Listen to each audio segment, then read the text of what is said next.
RCR, la red que comunica y une al Perú.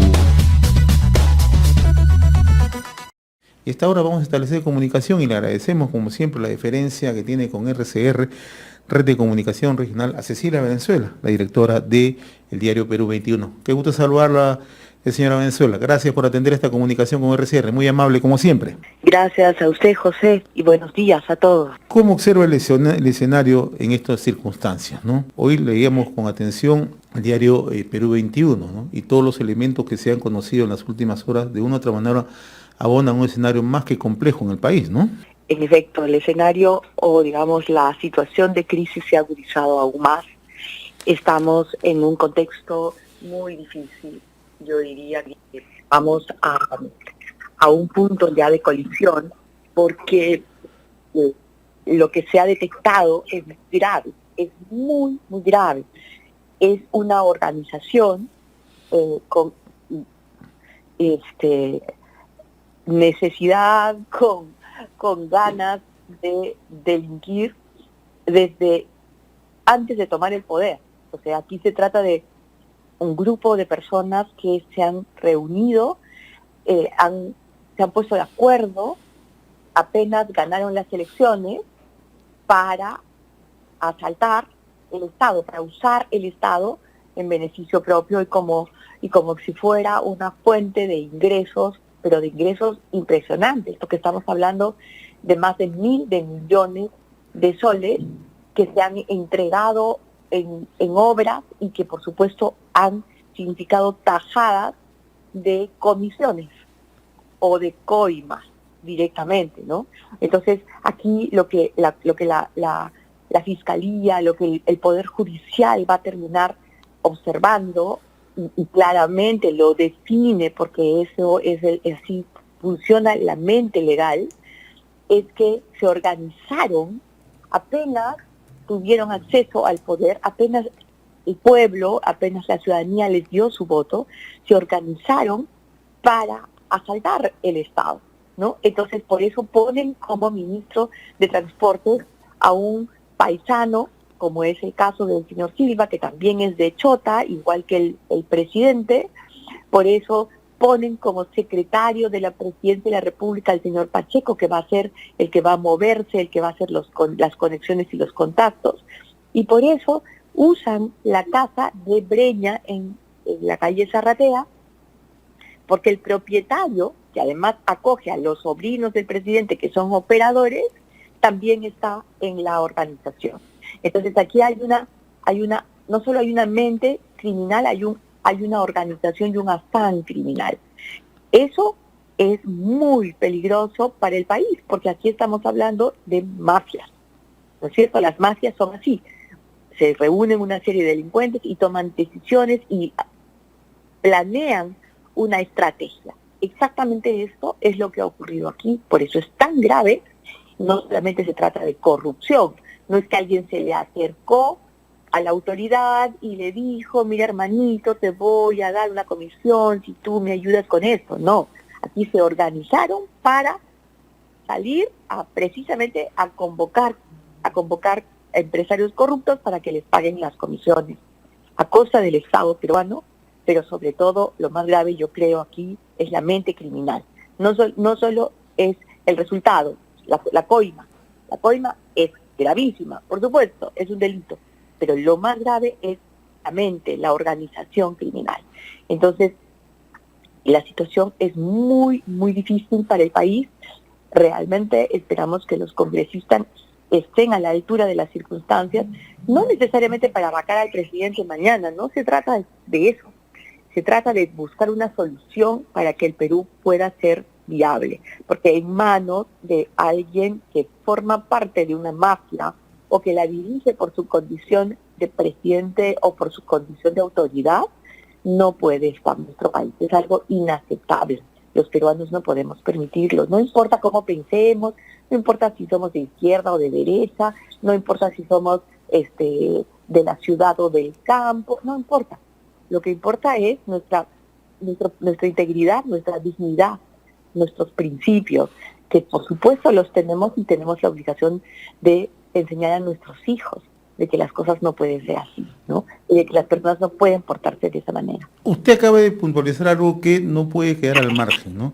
En el sentido que se trata de un mecanismo que se ha venido trabajando de una manera sistemática, ¿no? Porque ¿cuál es la diferencia que hay entre la forma como delinque los tiranos del centro o los dinámicos del centro y el copamiento que hay ahora del Estado, ¿no? Porque ese es el otro aspecto, ¿no? Paulatinamente hemos visto cómo este gobierno ha venido copando distintos ministerios, ¿no? Y ahora sabemos el por qué, ¿no? Entonces, el gran problema que tenemos en estas circunstancias es que, con seguridad, el testimonio de Carolín López sirve para seguir abriendo otras aristas, ¿no? Y probablemente conozcamos mayores casos. ¿Cree usted esto? Es probable, depende del acceso que hayan tenido a repartir estas obras, a repartir estas licitaciones.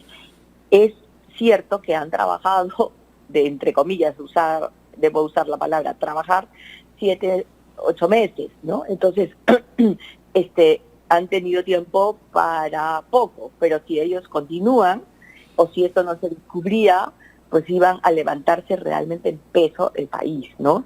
Entonces, a ver, los dinámicos del centro y los tiranos del centro, ellos en realidad han terminado haciendo algo así como menudeo. Así es. Los tiranos y los dinámicos extorsionaban.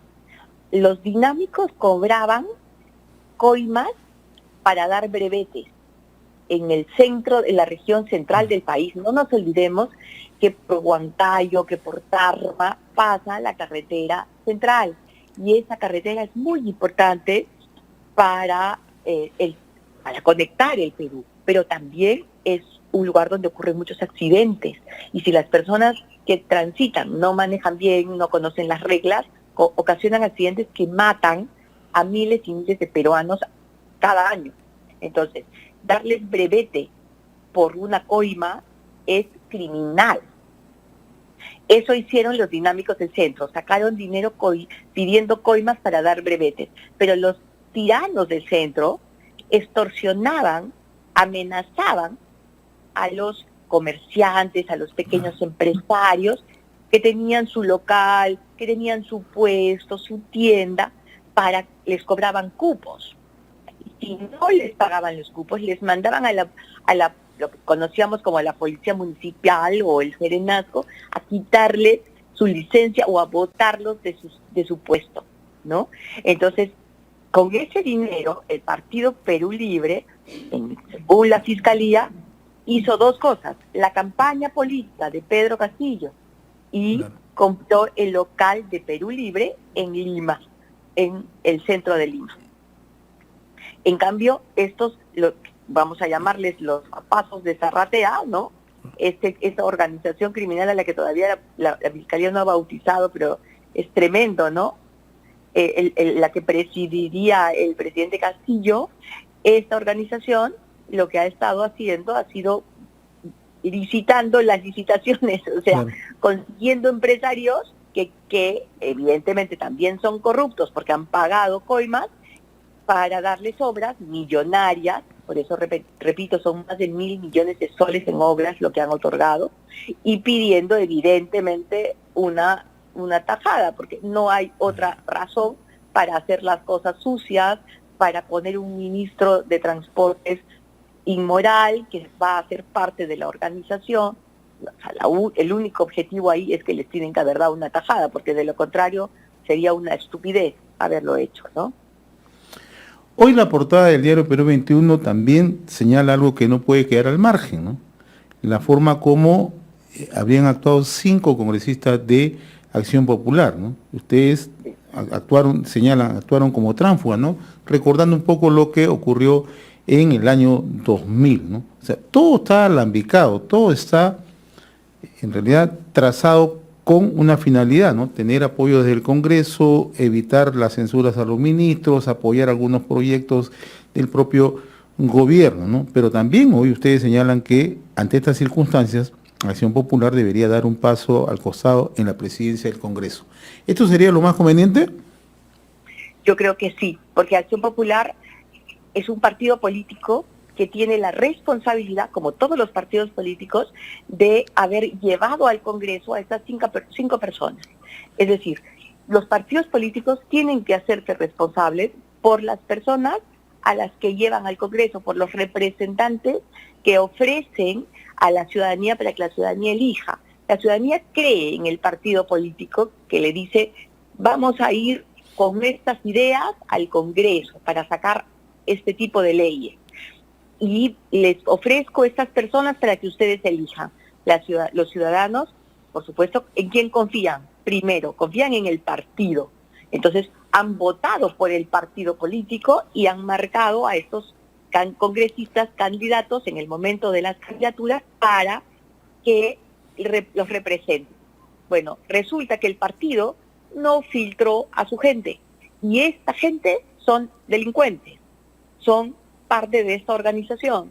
Entonces, es el partido el que tiene que responsabilizarse, no solamente los 5 congresistas, también el partido. Por eso es importante, al margen de que la señora Alba tenga algún conocimiento, yo de verdad en lo personal creo que no lo tiene, pero al margen de eso, ella representa un partido, y ese partido tiene que dar un paso al costado, porque es un partido inepto, como mínimo, inepto, que ha llevado gente delincuente al Congreso, y que están ahí 5 años, y que además se han prestado a toda esta mugre. Entonces, tienen el partido que dar un paso al costado. Eso me parece que los ciudadanos tenemos que aprender a exigirles a los dirigentes políticos, oigan, compórtense responsablemente. Ustedes nos meten con personajes para el Congreso, pues ustedes responden por ellos. Por eso son dirigentes. O son dirigentes para tomarse fotos, o son dirigentes para ganar puestos. No, son dirigentes para el deber, ¿no es cierto?, de responder frente a los ciudadanos. Y la otra cosa es gravísima. El modelo del transfugismo que lo creó Vladimiro Montesinos en el año 2000, comprando congresistas de otras bancadas para hacer su mayoría en el Congreso, ya ha sido condenado y penalizado por la justicia peruana. Los congresistas tránsfugas fueron a la cárcel y cumplieron condena. Y en este caso estamos viendo exactamente el mismo modelo. Por lo tanto, la justicia tiene que actuar contra ellos de la misma manera. Y el Congreso, por dignidad, debería desaforarlos, debería echarlos, porque eso ocurrió, ya hay precedentes. Desde que empezó el 2001, cuando cambió, incluso en el 2000, pero ya en el 2001, en el Congreso del 2001, ya el Pleno votó y castigó congresistas. Entonces, hay de todas maneras ya precedentes y eso tiene que ocurrir. O sea, si no empezamos a limpiar por arriba, nunca vamos a terminar de corregir el problema de la corrupción en nuestro país. Estamos dialogando con Cecilia Valenzuela, directora del diario Perú 21.